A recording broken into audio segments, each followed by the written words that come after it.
Maybe abanye bethu they are praying umkhuleko wokugcina owawushiwo uDavide wathi uyabona Jehova. Akukho uDavide owayesengakusho kuNkulunkulu indlela ayevivinywe ngayo nangendlela ayeshayeke ngayo empilweni, washayeka spiritually yaqala yehla ifaith yakhe.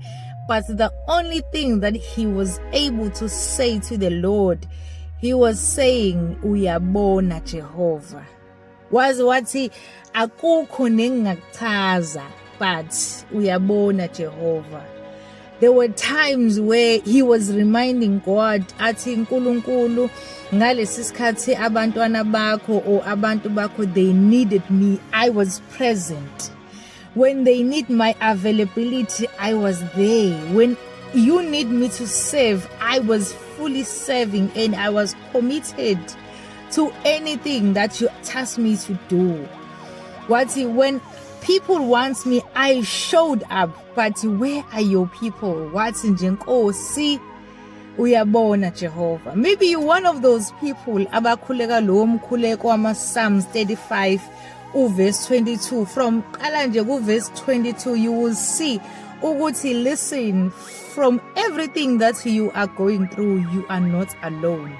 uDavide naye wake waba kuleso simo aya khona kuNkulunkulu engasazi ukuthi yini azoyisho kuNkulunkulu. He even say, I won't explain myself, there is nothing I can do. Wathi I can't even say anything. He even said, if you being silent, I feel like you are far away from me. Amazwi kaDavide awayewasho kuNkulunkulu wathi nje uyabona Jehova. Because I feel like kwakukuningi ayefisa ukusho kuNkulunkulu but wayengazi ukuthi aqalephi. Ukubuka ukuthi I serve your people. Whenever you task me to do the things, I was there. Yonke into ebidingeka emzimbeni kaKristu, I was present.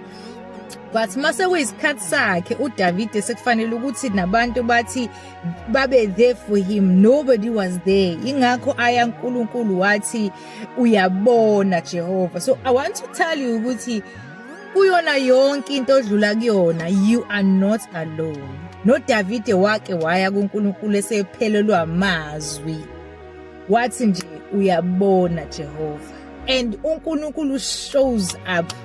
I promise you, ungamiyeki uNkulunkulu. Ungamiyeki uNkulunkulu. Ku verse number 22 uzuthi, if you being silent, I feel like you are far away from me. Uyabona Jehova. Jesu. Uthi nje uyabona Jehova. Do not be silent, because even your silent, it speak in the spirit. Engakusho nje ukuthi awuboli umkhuleko, umthandazo nje awuboli.